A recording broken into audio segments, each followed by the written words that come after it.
Welcome to Houston House at South by Southwest. I'm Natalie Harms, editor of Innovation Map.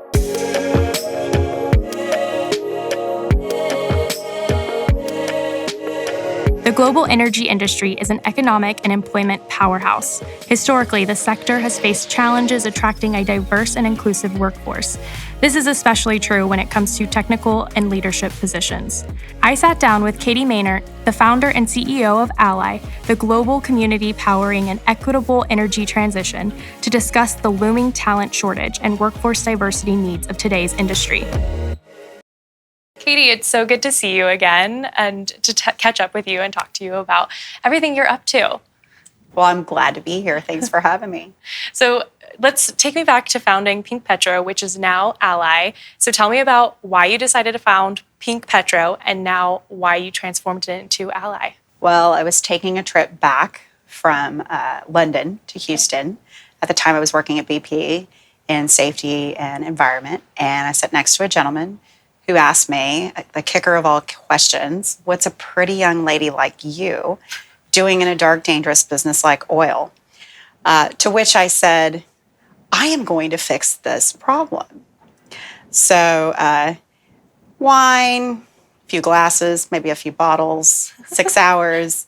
By the time I landed in Houston, had conceived an idea of how to create community around attracting women in the oil and gas industry. So, to your second question, I have a daughter named Allie, spelled the same way as Ally. Little did I know that the name would be born during the pandemic. But several years ago, I recognized that this wasn't just about women in oil and gas, that the energy sector lives on a merit index. The notion of equity and environment are very interrelated. And so we need to be looking at how we're going to attract a workforce that can support the energy transition. Mm-hmm. So after testifying before Congress a couple years back, I brought Allie with me, who promptly fell asleep. How old was she? Allie was 8. Okay. And I remember, because my husband works in the industry, he's an executive and a lawyer, and he had a big business trip, and we were trying to figure out what we were going to do with her. You know, do we leave her with friends? And then it hit me. It said, wait a minute, I am going to the United States Congress to testify. This is the best opportunity to bring her and make her a part of it. So I got my testimony ready, threw it together. We went up on a plane. Next thing you know, we walked into the House, the House chamber, and there were a number of spotlights and media there, because at the same time there were some other things going on with our former president. And she said, "Mom, they're all here for us." And I thought, okay, no, they're not all here for us, but no, the testimony was on the workforce of the future, and I recognized very quickly in talking with other colleagues in power and utilities and energy efficiency and renewables that we're all struggling to get diverse talent, but also struggling to get talent in general, because the energy industry is not a sought-after career, irrespective of form of energy. So now, kind of transitioning into the energy transition topic, where are we at today? And then what is Houston's role in this? Being the energy capital of the world, what's the energy transition mean here in Houston? Well, the energy transition in Houston means a lot because we are the energy capital of the world. And the investment in what I call Energy 1.0, was made here in Texas. And I think Energy 2.0, which is all about, this next energy revolution, is going to come from Texas. We've got to harness the power of our workforce. We've got to harness the talent that we have in oil and gas. It's a highly skilled workforce. So I can't think of any better place than for the innovation to come out of Houston. So we're going to play a huge role in that. Mm-hmm. And given that this is such a diverse city, an amazing region, we're positioned very well to lead that transition. Yeah.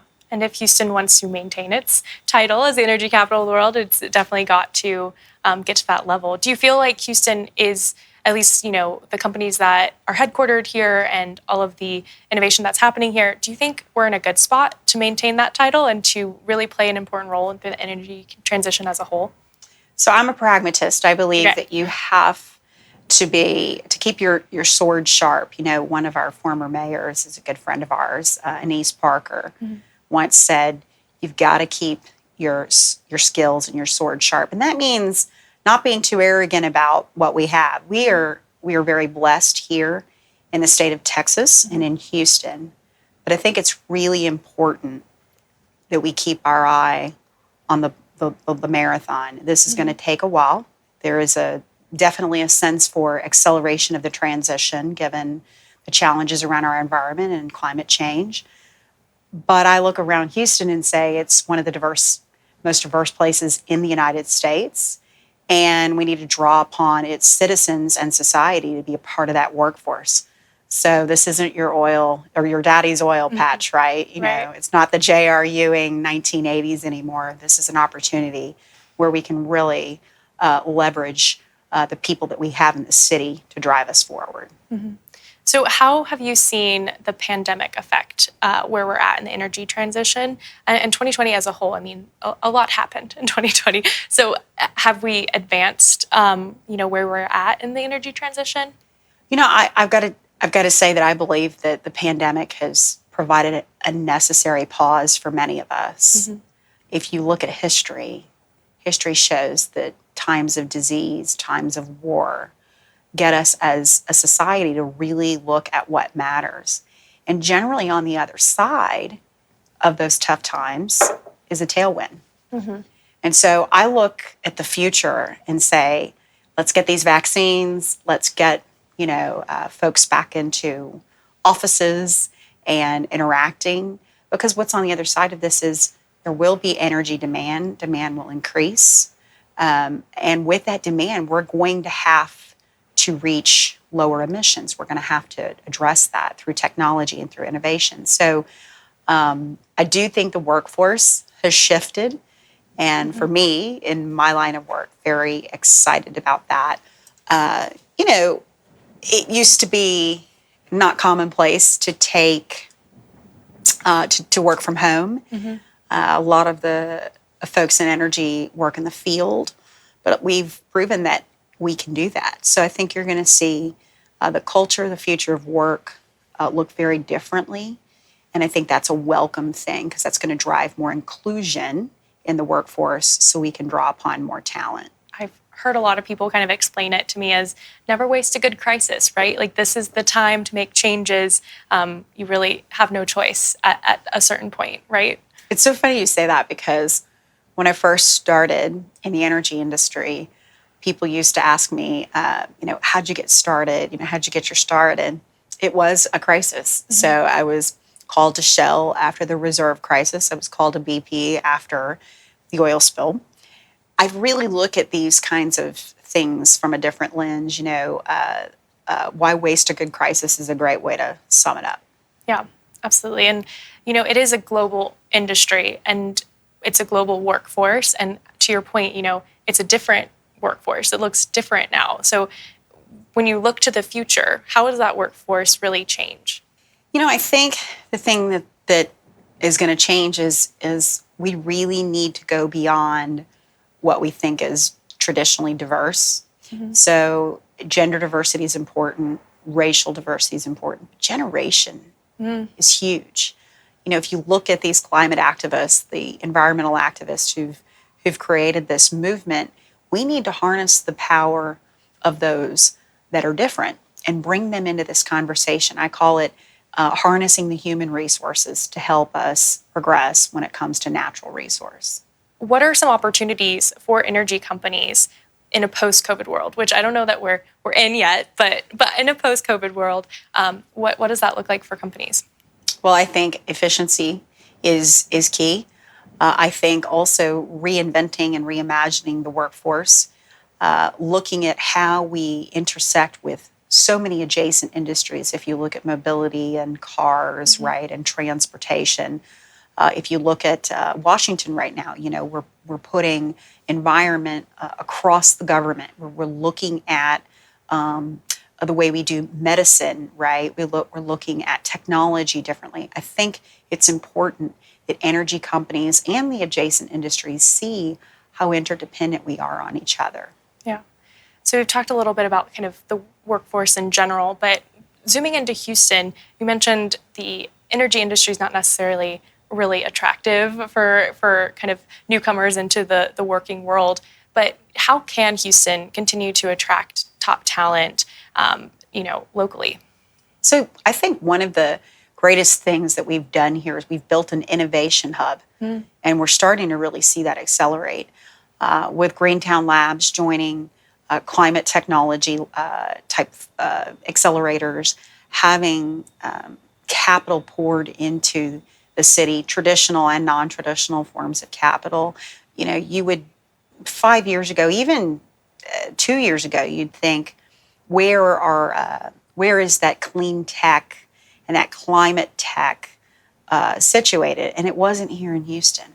So I think the most exciting thing about what's happening right now is that there's capital coming into this area, and we are now able to take a highly skilled workforce and put them to work. And if you think about it, energy wasn't really a popular topic because we didn't understand it. Energy is not something, it's not tangible. But I think what we've seen is people now understand how energy manifests into experiences, our environment, power, utilities, all of those things. And that's going to get consumers interested in our business. That's why we've got to really zero in and focus in on Houston and continue to make Houston the capital that it is for energy. Yeah. I always see both the energy industry and the city of Houston in these kind of, traditionally, Houston's very spread out, so we're all over the place. It's a very big city. And then you also have the energy industry, which has historically been pretty siloed. And so neither of those are really great opportunities for collisions that then drive innovation. Has that changed? I think that's changing. I think that will change because of COVID. I think that COVID taught us that we need to be more connected than ever. While we don't like being connected all day long in our chairs, and we're going to appreciate, I think, each other more, those personal relationships. But, I look at Houston, and it's an exciting time because a number of the traditional companies that are here have venture arms. A number of those companies are doing massive investments in new technologies. So I see a convergence. I like to say that I really don't like the words clean and dirty. We need all forms of energy, and we need all people to be a part of the energy transition. Yeah. It's interesting you mentioned kind of all forms of energy. Of course, in February, Texas was challenged, to say the least, during the winter storm. And I think it's opened everyone's eyes on kind of personally, they had this personal experience, right? So I wondered if you wanted to speak to, what we learned from that winter storm experience and where the state needs to go to make sure it never happens again. So sadly, sometimes we have to have a crisis in order to learn. We talked about why waste a good crisis earlier. When I look at what happened in February, it was an unfortunate situation. But it has nothing to do with technology, and it has nothing to do with the form of energy. Right. It had everything to do with planning. And so we need to be really cognizant of the fact that we know that it's hot in Texas in the summer, and we know now that we've had some pretty cold winters. That only signifies the need for us to be more planful and thoughtful about the future. So when you asked me earlier about, is Houston the place? It's the place where it's all happening, but we cannot let our guard up. We have to constantly be looking to the future, investing in our infrastructure, and making sure that we're investing in the workforce that supports that infrastructure. Yeah. And you are coming from an interesting perspective because you work with these corporations, but you run a startup yourself. So what's it like playing that role kind of in between? So I spent a number of years at Shell and BP and had a huge appreciation for the energy industry. I also worked in power and utilities when we deregulated Texas, so was a Wow. part of the front line when we did that, and worked at Enron. So I think everyone had a stint at Enron. And now being out on my own is very rewarding. It's nice to be able to step outside of the experience and help other people understand what the energy industry does.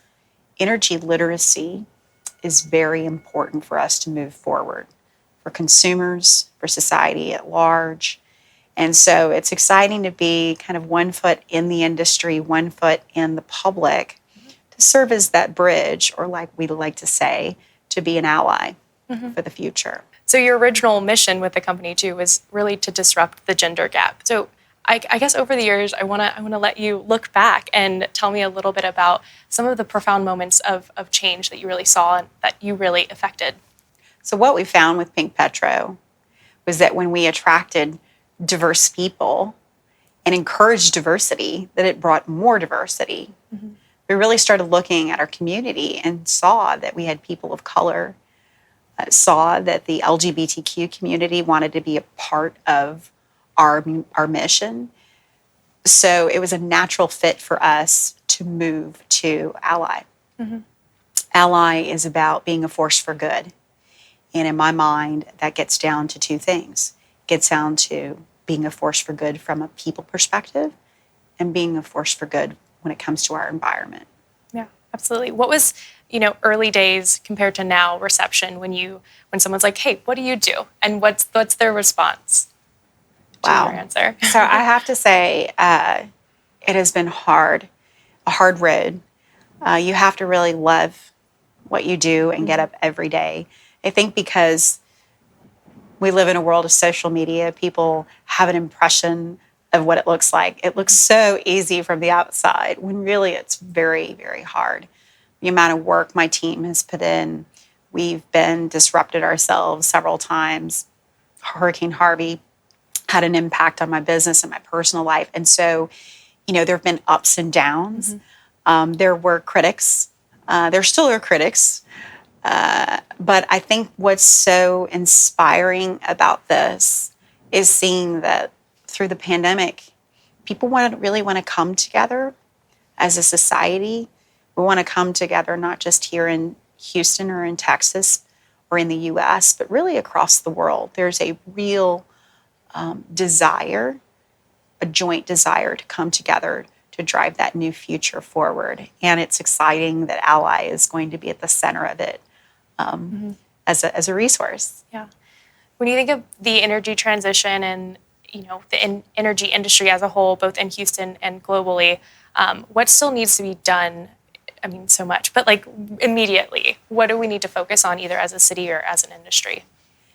So we hear the term ESG thrown around a lot. And, I think the industry has done a great job at disclosure of information, the hard side, the E and the G. And a lot of that's getting pushed, from the public and the private markets. But the sweet sauce, to me, the secret sauce is the S, which is the social element. And the social element is all around the fact that people need to embrace that energy is the currency of life.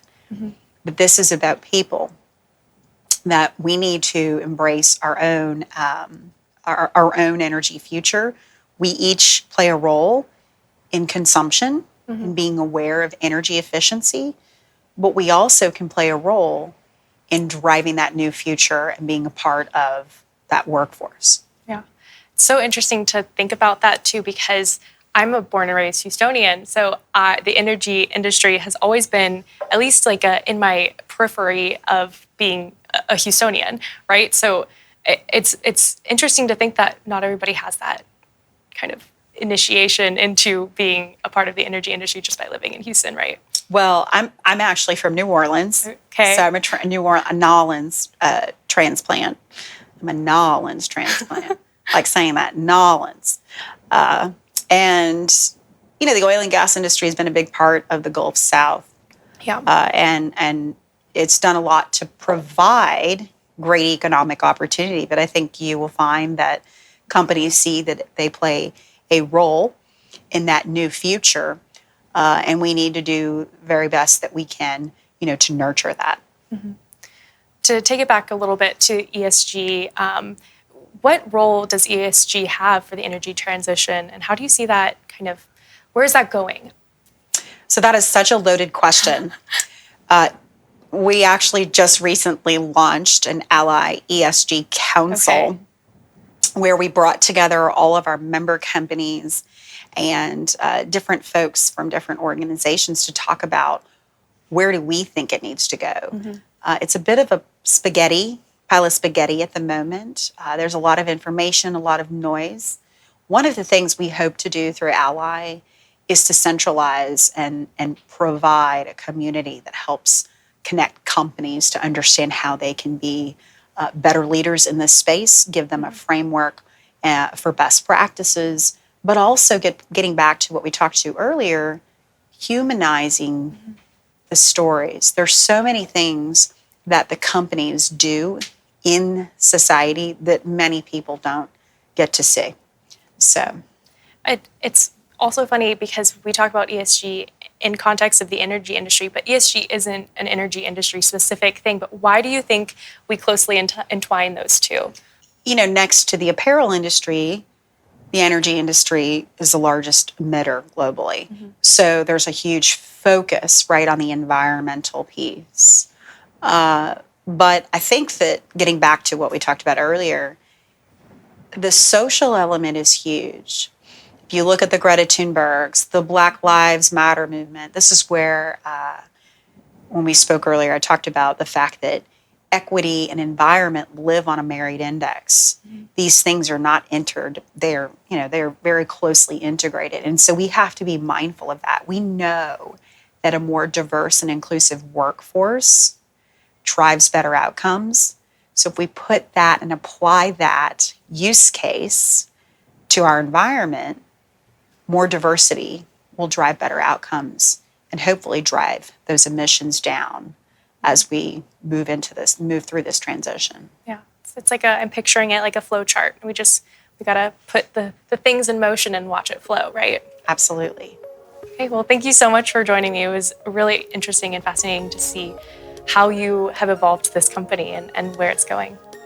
Well, thanks for having me. It's good to sit across from someone and not be on a Zoom all day. I know, right?